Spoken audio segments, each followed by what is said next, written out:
1893, à Princeton, des étudiants déposent une pétition étrange. Ils demandent qu'on retire les surveillants de leur salle d'examen. Faites-nous confiance, disent-ils, on s'engage sur l'honneur. 133 ans plus tard, ce sont leurs héritiers qui réclament l'inverse. Remettez les surveillants. Épisode Triche Paria, le retour des examens surveillés. Chapitre 1. Le serment de 1893, à l'envers. Une même université, 2 générations d'étudiants, et une demande qui s'est exactement retournée. Reprenons la scène parce qu'elle est plus belle qu'un symbole. En 1893, l'honneur n'est pas imposé d'en haut à Princeton. Ce sont les étudiants qui le réclament.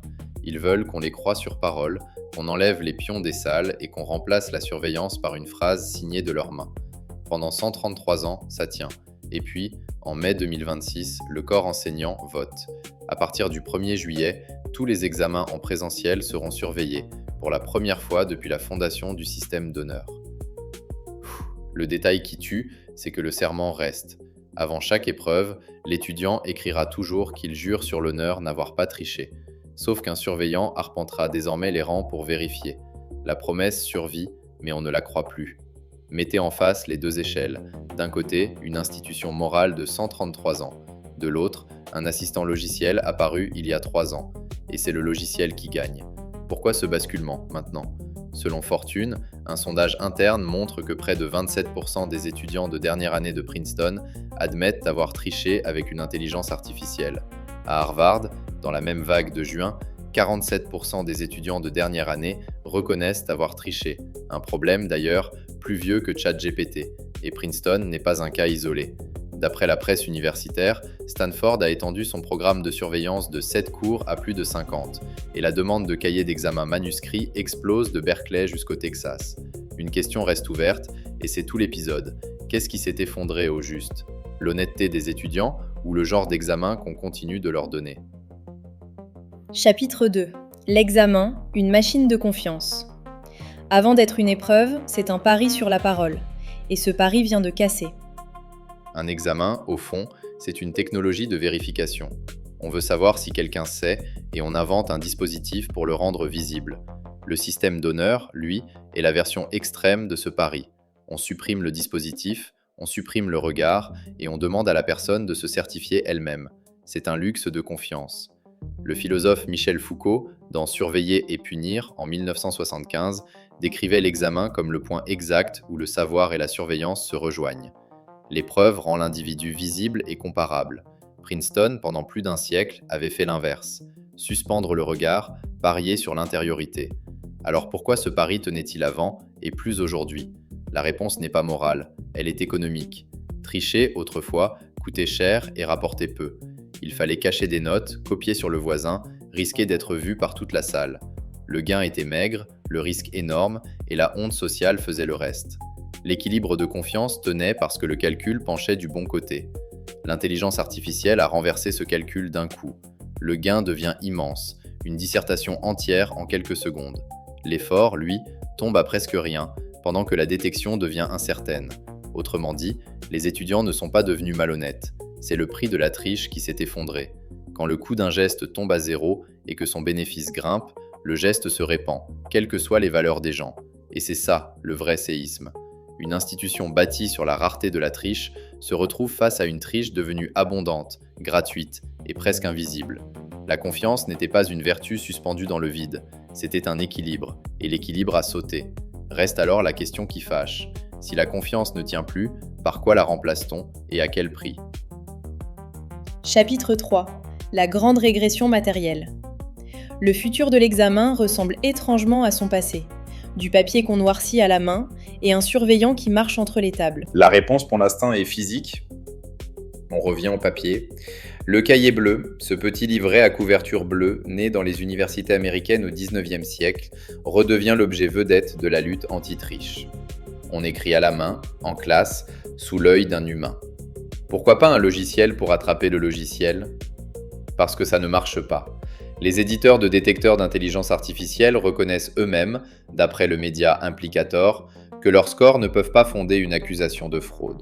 Le détecteur, c'est une IA qu'on lance contre une autre IA, et il se trompe, accusant parfois des innocents. Quant à la surveillance vidéo à distance, souvent pilotée elle aussi par une autre machine, elle viole la vie privée et tente de réparer la technologie par plus de technologie. Alors les universités font le choix inverse, du concret, de l'humain. Une salle dédiée, un surveillant en chair et en os qui vérifie les identités et marche entre les tables. Et l'oral revient. La défense orale, l'épreuve où l'on doit penser à voix haute devant un examinateur, c'est l'ancêtre médiéval de l'examen, la disputatio des universités du Moyen-Âge. On la redécouvre aujourd'hui parce qu'elle résiste à la machine. Mais regardez bien ce qui se passe. On n'invente pas, on régresse. L'examen de 2026 se met à ressembler à l'examen de 1950. Le papier qu'on noircit à la main, sous l'œil d'un pion. Exactement ce que le système d'honneur de Princeton avait voulu dépasser. Et c'est là que le malaise commence. Revenir en arrière, est-ce vraiment résoudre le problème ou seulement le contenir ? Chapitre 4. Le symptôme ou la maladie. Surveiller mieux ou évaluer autrement. Et derrière ce choix, une question de coût que personne n'aime nommer. Il y a deux lectures et toutes les deux se défendent. La première dit que ce retour est sain. On ne peut pas certifier ce qu'on n'observe pas. L'examen non surveillé était un privilège posé sur un équilibre fragile, et restaurer le regard, c'est simplement être honnête sur ce qu'un diplôme prétend garantir. La seconde lecture est plus dérangeante. On soigne le symptôme. En réalité, on blinde une épreuve qui, elle, n'a pas bougé. Car que demande-t-on encore à l'examen classique ? De réciter et de rédiger vite sous pression, c'est-à-dire exactement ce que l'IA fait sans effort. Renforcer la surveillance protège l'intégrité d'un exercice qui est peut-être déjà périmé. Et là, suivons l'argent, parce qu'il décide. Ajouter un surveillant, c'est bon marché. Une salle, quelqu'un qui surveille, et c'est réglé. Repenser l'évaluation, en revanche, coûte cher. Un oral de 10 minutes par étudiant, ou une vraie soutenance, ça ne passe pas à l'échelle dans un amphi de 500 personnes, et ça réclame un temps d'enseignant que personne n'a. Devant ce calcul, l'institution prend la solution la moins chère, la surveillance, pas la refonte. Et qui paie l'addition ? L'étudiant honnête, d'abord, traité en suspect dans une salle de fouille. Et surtout le sens du diplôme lui-même. Parce que la vraie question, la voici. De quoi un diplôme est-il le signal ? Pendant des décennies, il disait à un employeur « cette personne sait penser ».